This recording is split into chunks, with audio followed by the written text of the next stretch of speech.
Bonjour et bienvenue dans le podcast de l'amoureuse. Aujourd'hui, je souhaiterais partager avec vous le conseil suivant. Sois ta propre meilleure amie. Qu'est-ce que j'entends par là? Eh bien, pour commencer, tu seras la personne qui sera avec toi jusqu'à ta mort. La seule personne qui t'accompagnera jusqu'au bout de ta vie, c'est toi-même. Tu as donc plutôt tout intérêt à investir dans cette relation avec toi-même afin de la développer et de tout faire pour te faire passer en priorité, faire de ta vie un rêve. Ce que je veux dire par là, c'est agis avec toi-même comme si tu étais en face de ta propre meilleure amie. Ça commence par célébrer tes victoires. Si tu étais en face d'une amie qui t'annonce qu'elle a réussi à obtenir une offre d'emploi, qu'elle a réalisé un de ses rêves ou qu'elle a affronté une de ses peurs, quelle serait ta réaction? Eh bien, très probablement que ta réaction serait de la féliciter, de te réjouir pour elle. Donc commence à faire la même chose pour toi avec tes propres réussites. Ça peut être de grandes réussites, hein, comme je viens de citer, réaliser un rêve, réussir à changer de travail si c'est ce que tu souhaites, faire un voyage dont tu as rêvé depuis des années, ou des petits rêves, des petits accomplissements du quotidien. Comme par exemple, j'ai réussi à être plus dans la nature, j'ai réussi à prendre les escaliers plutôt que de l'ascenseur. Peu importe, prends ce qui compte pour toi. Mais ça me semble vraiment important de se féliciter et se réjouir de toutes nos réussites. On a bien trop souvent tendance à minimiser nos réussites et à maximiser nos échecs. Ce qui m'amène au deuxième conseil, c'est d'être indulgent et bienveillant avec soi-même. Encore une fois, je reprends l'exemple de la meilleure amie qui serait en face de toi et qui t'annonce une mauvaise nouvelle, qui te dit qu'elle a raté quelque chose ou qu'elle n'est pas satisfaite du résultat d'un projet ou qu'elle a eu un accident, un accrochage avec sa voiture, peu importe la situation.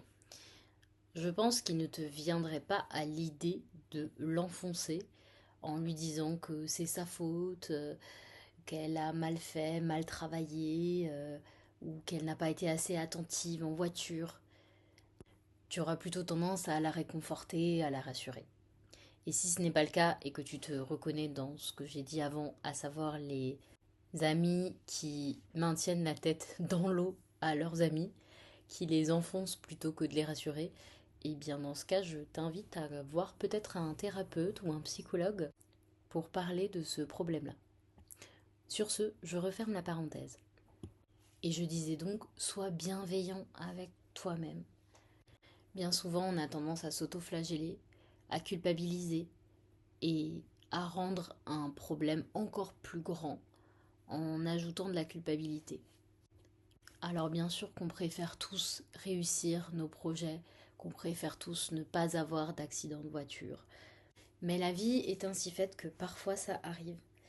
Et souvent, c'est une manière de nous montrer quelque chose qu'on ne voit pas.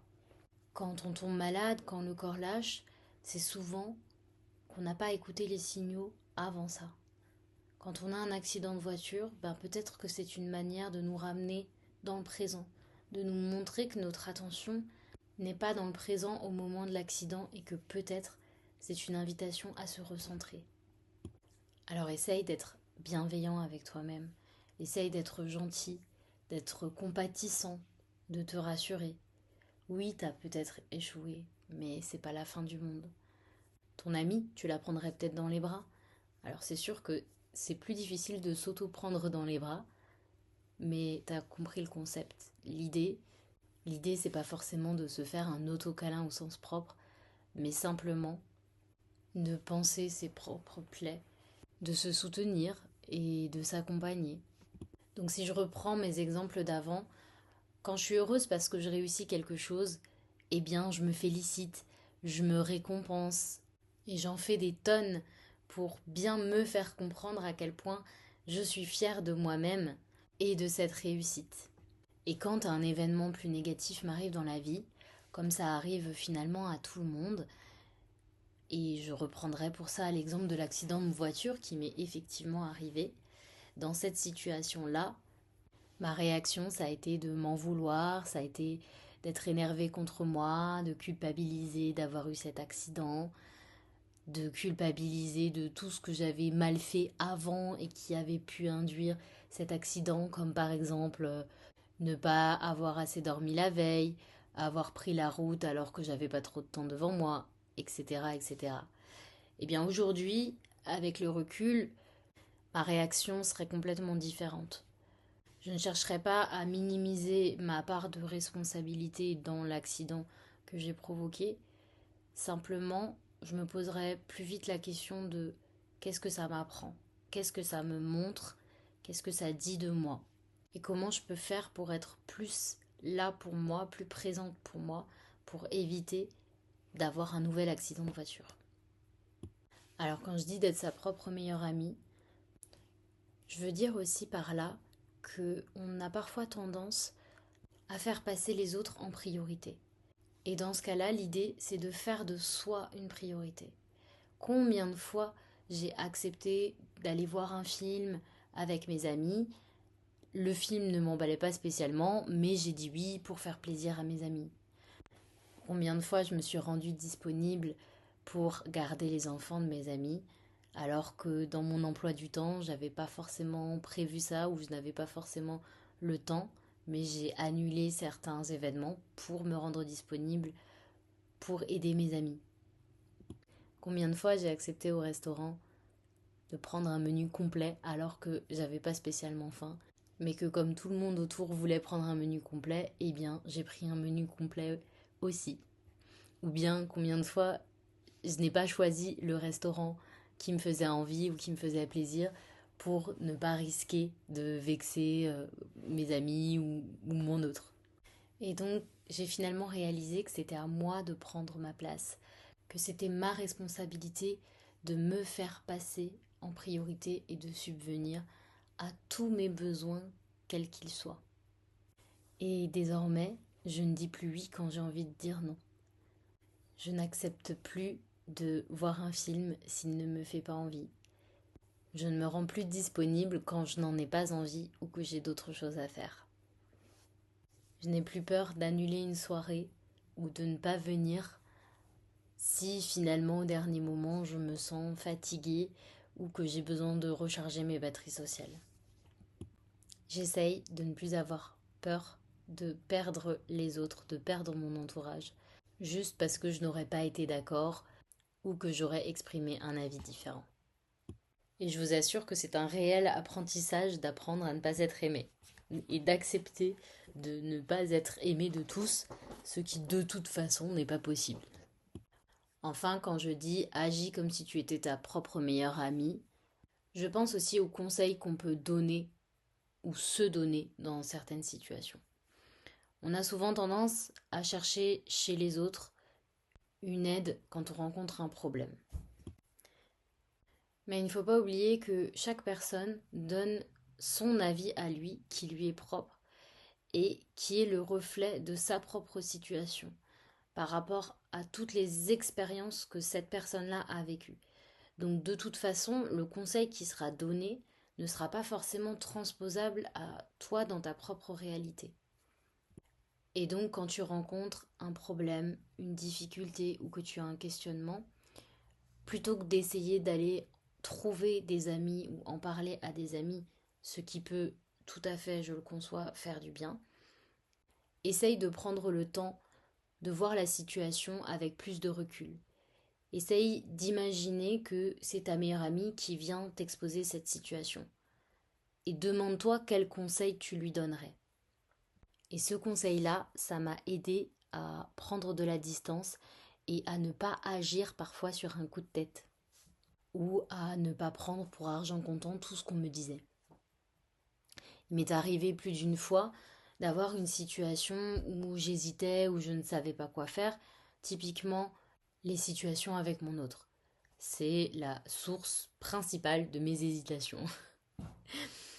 Donc, quand j'avais un contact avec mon autre, ou que je devais le voir dans telle ou telle situation, ou qu'il me disait ceci ou cela, eh bien, bien souvent, j'avais tendance à chercher une explication, à essayer de comprendre ce qui se passait, à me poser plein de questions.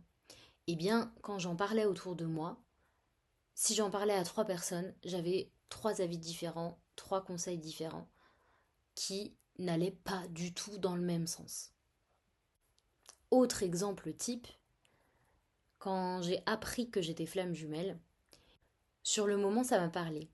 Par contre, après ça sont venus les doutes, et donc j'ai voulu être sûre, être certaine que c'était bien ça et que je n'étais pas en train de me tromper, que je n'étais pas en train de m'inventer une pseudo-vie ou que je n'étais pas en train d'adhérer à quelque chose de complètement dingue qui n'existait que dans ma tête. Donc pour me rassurer, j'ai demandé à une première voyante qui m'a confirmé que j'étais bien dans un parcours de flamme jumelle. Puis quelques mois après, j'ai demandé à une deuxième voyante qui était a priori spécialisée dans les relations flamme jumelle, qui elle m'a dit que non, pas du tout, je n'étais pas dans une relation flamme jumelle. Et enfin, j'ai encore demandé à une troisième personne qui elle m'a répondu oui, mais non, c'est pas tout à fait ça. Oui, vous avez un lien d'âme, mais ce n'est pas un lien de flamme jumelle. Votre âme est beaucoup plus ancienne que la sienne. Et puis de toute façon, il n'est pas prévu que vous vous retrouviez dans cette vie-là. C'est pas du tout ce qui a été convenu. Vous, votre vie, c'est avec quelqu'un d'autre. Bref, tout ça pour dire que je me suis retrouvée avec 3 personnes, 3 avis complètement différents. Et moi, au milieu, j'étais perdue. Je ne savais plus à qui je pouvais faire confiance, à qui je devais faire confiance et en quoi je devais croire. Et ce qui m'a finalement aidée, c'est de me dire, ben, si c'était ma meilleure amie qui venait me voir pour m'exposer cette situation, qu'est-ce que je lui dirais? Eh ben, je lui dirais, fais-toi confiance. Qu'est-ce qui te semble juste à toi? En quoi tu as envie de croire? Qu'est-ce qui résonne en toi? Et donc à ce moment-là, j'ai pris la décision d'arrêter d'aller voir des voyantes, d'arrêter de me poser cette question et de me dire, bon bah ok, visiblement, il y a quand même beaucoup de signes qui tendent à faire penser à une relation flamme jumelle, donc arrête de te poser des questions et avance dans ce parcours, avance vers toi. Voilà, j'espère que cet épisode vous aura plu. Je vous remercie sincèrement pour votre écoute et je vous dis à très bientôt pour un nouvel épisode sur la chaîne de l'amoureuse.